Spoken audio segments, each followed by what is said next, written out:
What's up, everyone? Welcome to the video. Today we're going to take a look at how to replace the battery in this Nissan Versa remote key fob.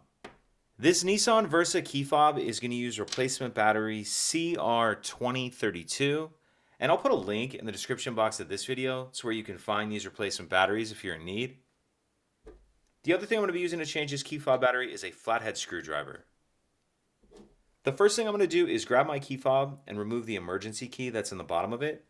That's done by pressing this release on the back of the fob that my thumb's on, and the key will pull out like that. We can just set that key to the side.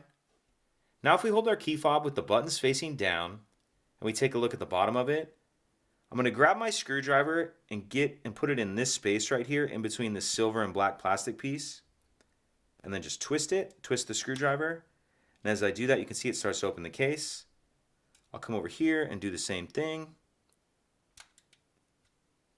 Once you get the case started like that, you can pull it the rest of the way apart with your hands. And in the back half of the case, we see our battery right here. I'll use my screwdriver to get under the edge of the battery and pop it out of that holder. Now I'm going to grab my new replacement battery, and you want to make sure that you're installing that with the plus side down, positive side down. And I'm going to tuck this edge in first, the edge that's near this metal clip in the battery holder. Tuck that edge in first, then snap the battery down into place. Then we can snap the two halves of the key fob back together, slide our emergency key back in, and that's it. If you could take a second to like and subscribe, it helps us out, and I'd appreciate it. Thank you.